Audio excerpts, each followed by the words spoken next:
This channel does not promote any violent, harmful, or illegal activities. All content provided by this channel is meant for an educational purpose only. UEM Jaipur is a perfect target for prospective students aspiring for good jobs, good education with future-ready skills. নজর রাখবো হাওড়ার দিকে। হাওড়ায় গুলিবিদ্ধ তৃণমূল নেতা সপুইপাড়া পঞ্চায়েত প্রধানকে প্রকাশ্য রাস্তায় গুলি। দেবব্রত মণ্ডলকে লক্ষ্য করে 6 রাউন্ড গুলি চালায় দুষ্কৃতীরা। এসএসকেএমে চিকিৎসাধীন আক্রান্ত প্রধান, গুলিবিদ্ধ প্রধানের সঙ্গী অনুপম রানাও আমাদের সঙ্গে সরাসরি রয়েছেন। প্রতিনিধি সুমন মহাপাত্র রয়েছেন। সুমন, এই মুহূর্তে হাসপাতাল সূত্র মারফত কি জানতে পারছো, কেমন রয়েছেন তিনি? দেখো, গতকাল একটা বিয়ে বাড়ি ছিল এবং তারপর 10টার কিছু পরে এই পঞ্চায়েত প্রধান দেবব্রত মণ্ডল ওরফে বাবু এবং তার সঙ্গে অনুপম রানা এবং আরও বেশ কয়েকজন তারা কিন্তু এই বিয়েবাড়ি থেকে বেরিয়ে দাঁড়িয়েছিলেন। গাড়ি আসছিল, সেই সময় দুষ্কৃতীরা এসে গুলি চালায় এবং বাবু মণ্ডলের দেহের দুটি জায়গায় গুলি লেগেছে, একটা কোমরে একটা কাঁধে, এবং তিনি কিন্তু চিকিৎসাধীন অবস্থায় রয়েছেন। এখনও দেহ থেকে গুলি বার করা যায়নি, অপারেশন হয়নি। তার কারণ তার শারীরিক যে অবস্থা তা অপারেশনের জন্য উপযোগ্য নয় এখন। অন্যদিকে অনুপম রানা বেসরকারি একটা হাসপাতালে তার অপারেশন হয়েছে। দেখো, দুষ্কৃতীরা কিন্তু যথেষ্ট পূর্ব পরিকল্পনা করে এসেছিল, কারণ বিয়ে বাড়িতে যে তিনি এসছেন এবং তার সঙ্গে যে সঙ্গীরা রয়েছেন এটা কিন্তু তারা জানতো, এবং তারপরেই বেরোনোর পর এই গুলি চালার ঘটনা ঘটে। এসএসকেএমের ট্রমা কেয়ার সেন্টারে এখন তার চিকিৎসা চলছে এবং এই চিকিৎসা চলাকালীন আমরা যেটা জানতে পারছি যে তার দেহের যে দুটি জায়গায় গুলি লেগেছে সেই অপারেশন আর কিছুক্ষণের মধ্যেই হবে। তুমি দেখতে পাচ্ছ তার সঙ্গীরা তারা কিন্তু এখানে রয়েছেন এবং তারাও কিন্তু বেশ উদ্বিগ্ন। তার কারণ হচ্ছে একদিকে যেমন প্রকাশ্য রাস্তায় গুলি চলেছে, এটা একটা বড় বিষয়, তেমনই কিন্তু কারা গুলি চালালো এটা কিন্তু পুলিশ তদন্ত করছে। দাদা, ওনার শরীর এখন কেমন আছে? স্থিতিশীল ভালো আছে, রাতের থেকে এখন একটু বেটার, পুরো বেটার বলবো না। এবার ডাক্তাররা দেখছে তারা এখন কি ডিসিশন। অপারেশন তো এখনো হয় না? এখনো হয়নি অপারেশন, ওনাকে কেয়ারে রেখা হয়েছে, নানা রকম টেস্ট হয়ে গেছে ওনার।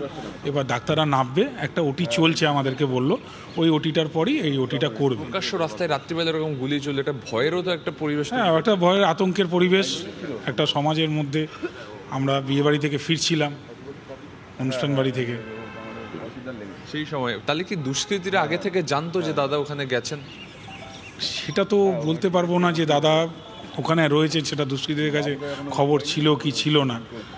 যেরকম দাদা আমাদের সঙ্গে বেরোয় সেরকম বেরিয়ে আমরাও সবাই একসঙ্গে বেরিয়ে, দাদা একটু এগিয়ে গেছে, আমরা পেছনে ছিলাম। দেখো, এই অবস্থায় গুলি চলেছে, স্বাভাবিকভাবে একটা আতঙ্কের পরিবেশ, কারণ তৃণমূল নেতা প্রকাশ্যে এভাবে গুলি চলছে। একটা বিয়ে বাড়ি থেকে বেরোনোর সময় দুষ্কৃতীরা পূর্ব পরিকল্পনা করে এসেছিল, অন্তত পুলিশ তেমনটা মনে করছে।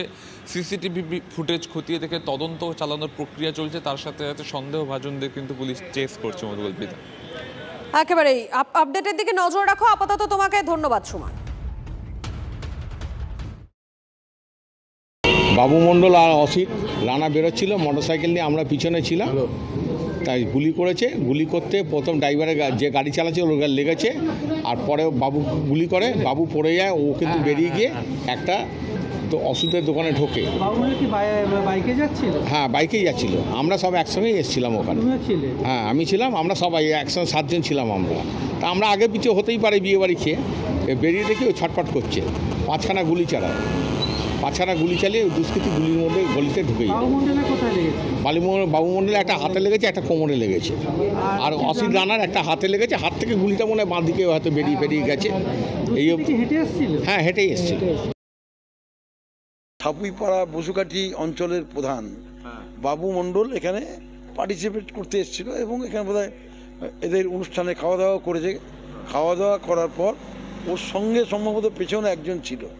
কেউ বা কারা, এখানে বেশি দূর নয়, ঋদ্ধি সিদ্ধি লজের সামনে থেকে কেউ বা কারা মোটরসাইকেলে এসে গুলি করে দেয়, এবং গুলি করার পরেতে এখান থেকে লোকজন যারা নিয়ে গেছে নার্সিংহোমে, আমি দেখা করার চেষ্টা করছিলাম, ডিটেলস ওদের দেখা হয়নি, নিয়ে নার্সিংহোমে নিয়ে গেছে সম্ভবত, যেটা শুনেছি ওখান থেকে চেঞ্জ করে আবার অন্য কোনো জায়গায় নিয়ে গেছে। তার মানে ভালোই লেগেছে। দেখুন, একটা ঘটনা ঘটেছে, সাপুইপাড়ার গ্রাম প্রধান, ওনার উপরে একটা গুলি চলেছে। এখন উনি হসপিটালাইজ হয়েছেন, ওনার ট্রিটমেন্ট শুরু হয়েছে। এরপরে বাকি ইনভেস্টিগেশন করে যে যারা এর মধ্যে ইনভলভ আছে তাদের দুইজনের লেগেছে, একজনের এখানে নিচে লোয়ার অ্যাবডোমেনের দিকে লেগেছে, আর একটা কাঁধের গুলি লেগেছে, আর একটা লোকের হাতে লেগেছে। বাকি ডিটেলস পরে বলা হবে।